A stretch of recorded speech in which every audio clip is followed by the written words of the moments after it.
Resident Evil.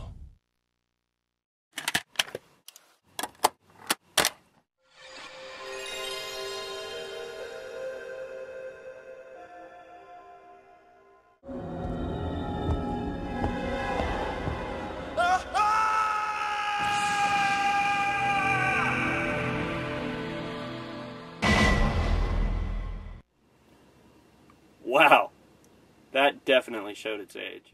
So basically the plot is quite simple when it starts off. There is a small fictional Midwestern town in America called Raccoon City. Not far from the city is a mountainous area known as the Arklay Forest. Bizarre murder cases are happening in this area where it makes it look like victims were ate alive. Also, if you watch here, I have posted the uncensored version of the intro and the censored version for America, so you can compare them. The Raccoon Police Department sends in their Special Forces unit called STARS to go in and investigate. STARS is an acronym for Special Tactics and Rescue Service. STARS is compiled of two groups, Bravo and Alpha. The Bravo team was sent in first and their helicopter is down, so Alpha team is sent in, which is where you pick up from. The crew, of course, sees the downed helicopter of Bravo team and lands nearby to investigate. This is really where you can see major differences in the intros. Newspapers replace mutilated bodies. The dismembered hand shot is reframed.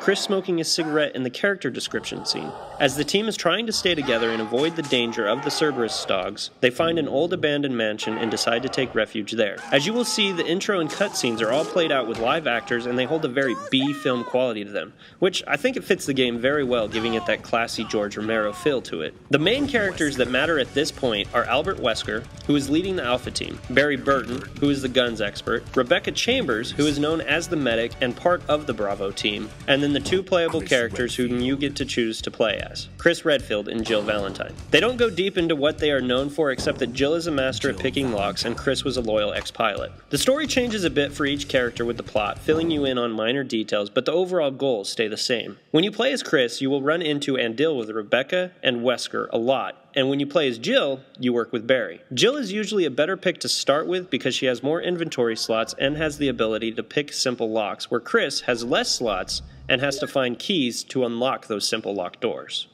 Before I jump into this, I really want to focus on reviewing the game from here out, and a little bit less on the plot. I'm going to go ahead and continue to talk about the plot here and there though, but before I do this, beware of spoilers. I am telling you now. Watch at your own caution.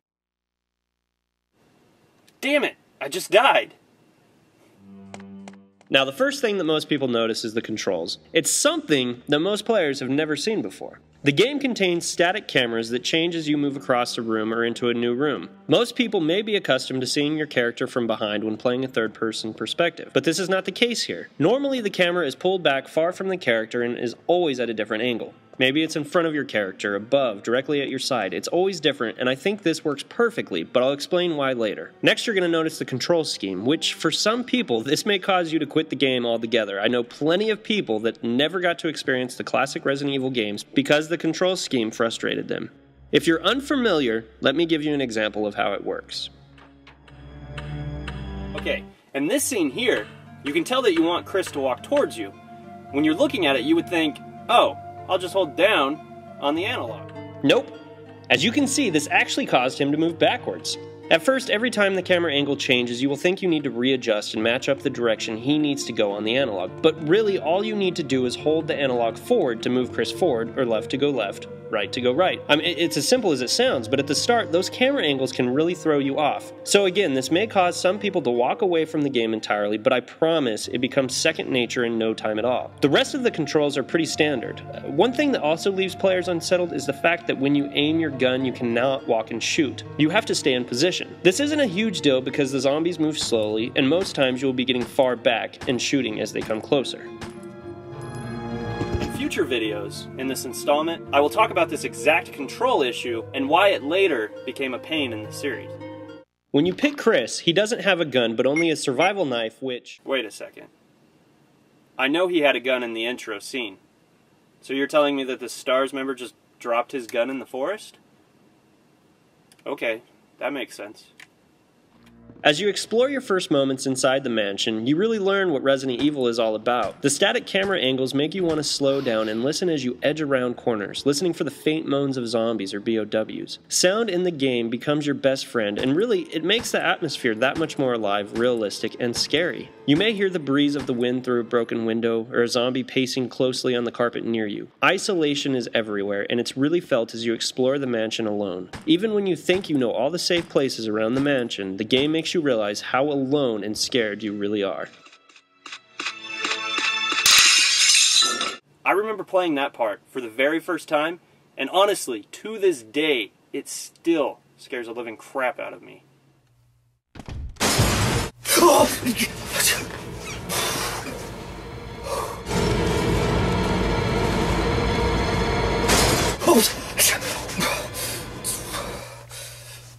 You will spend a lot of time searching the mansion.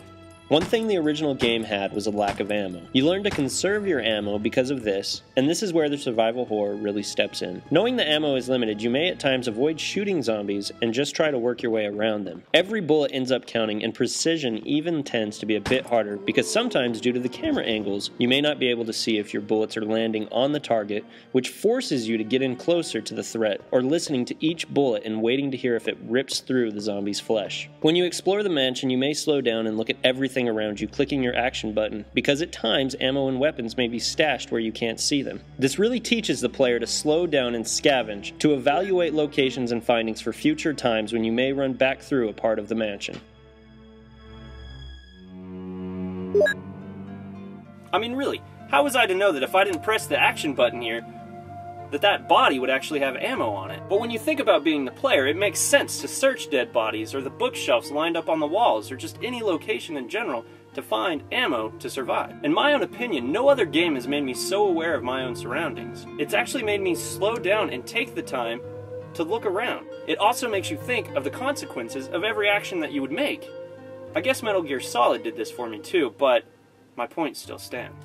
The game features a save system that adds to your choice making. Throughout the game, the player will come across ink ribbons. These ink ribbons can be used in certain places that have typewriters. The ribbons are, of course, like everything else in the game, scarce to come by. The typewriters are normally found in the room that has an inventory crate. The room comes off as a very peaceful area. The music that plays reassures you that you're safe there, and you can just relax. I remember numerous times being on the edge of my seat trying to make it to a safe room, doing all I could to avoid death. Those moments could get so intense, and then walking into the safe room just gave me the chance to slow my heart rate down and think through my next move. Because the ribbons are scarce to come by, again you learn to plan things out and be smart about your choices. In these rooms there are drop boxes. As you play, you will learn, as I said, that your inventory slots are very limited, especially if you play as Chris. These boxes can be used to store all your weapons, ammo, herbs, and keys. If you come across a different box, it will contain whatever you put in previous boxes. Again, this is just another thing that factored into the survival horror and made you think all aspects out before approaching them.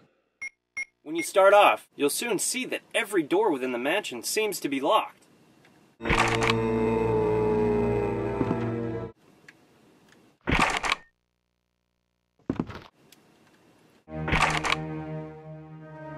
Damn it! Special Tactics and Rescue Squad my ass. You can't even kick open a door? Most doors require different keys, so you will spend a lot of time searching for keys that will allow access to different parts of the mansion. Because the mansion seems to be the only building close to all the murders, the STARS team finds it smart choice to investigate the mansion to see if there is clues to why the murders happened, and of course, to search for Bravo team. As you search for keys and clues, at times, you may come across diaries of people working in the mansion. We learn that experiments were going on within the mansion, and we learn a bit about the owner, Oswald Spencer. To make it to the point, Spencer discovered the T-virus and founded Umbrella, which looked to be a pharmaceutical enterprise. Umbrella was a smokescreen that hid the truth of the experiments. Spencer had hired a famous architect named George Trevor to build the mansion in the Arklay Forest, and the basement of the mansion would be used to experiment with the T-virus. The T-virus is short for Tyrant Virus. Now, its origins and purpose continue to change as the games come out. Resident Evil 0 went into talks about how a certain virus from Resident Evil 5 was mixed with leech DNA, and no one really cares about its origins. We can discuss that in a 0 review, but the point is the T-virus was perfect for bioterrorism war and creating monsters to start war or fight in our stead. But at this point, it was all being experimented with, and of course there was an accident in the lab and the virus got loose. You will read journals of workers who fall victim to the virus. Stories about being locked in the mansion and becoming weak, of becoming the living dead and losing friends and family, stories of people being shot for trying to escape. The stories become very sad and really show you the insight and scare behind the experiments and the lives lost. To some degree, it kind of makes you feel sad for the people there and guilty for killing the zombies, who of course were the people who wrote all these journals. Well, not really. But the backstory is told with such care that you really want to know what really happened in the mansion before STARS arrived there. As time progresses too, you start to realize that the arrival of your team almost seems too coincidental, as if it was all planned, almost as if there was a traitor within the midst. So uncovering the truth only keeps you playing that much longer. Your character does have a life meter, which can be seen in the inventory screen. In future installments, this gets improved upon, but you will find yourself checking this often after each bite or attack. Some BOWs may be poisonous or take a healthy chunk of your life, so checking on your vitals becomes very important. As you search the area, you will come across sprays and herbs that will be able to cure certain ailments. Now we'll return to the herbs later, because that's definitely something I want to talk about in this franchise. As Chris, you will discover Rebecca Chambers, who seems to be the only member left alive on the Bravo team. She is no more than 18 years old and a freaking medical genius. When you play as Chris, Rebecca gives you choices that could very well affect her outcome at the end of the game, which may add replay value in the end for some of the players. For the other members, how about letting me come with you? All right. Let's do it. Before I go on, I think one thing that really shows its age more than anything else in this game would have to be the voice acting. And even playing a game with full voice actors back in the day was a pretty awesome experience, but sometimes it could just get so terrible. It's me, Chris. Is that you, Rebecca? And then knowing that there's a remake of this game that looks and plays 1,000 times better than this one here, I just can't keep this up. The remake is my favorite game in the series, and it ties all the games in so well and really focuses much deeper on the story. So knowing that this game exists, it makes it very hard to keep talking about the original, no matter how great it was in its time. So I want to turn my attention to it.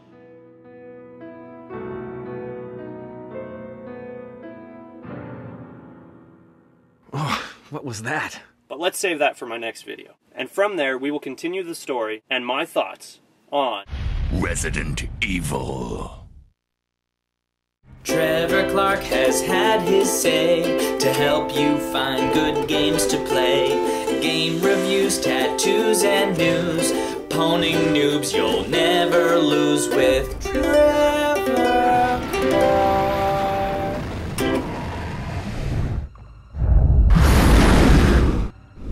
Richard.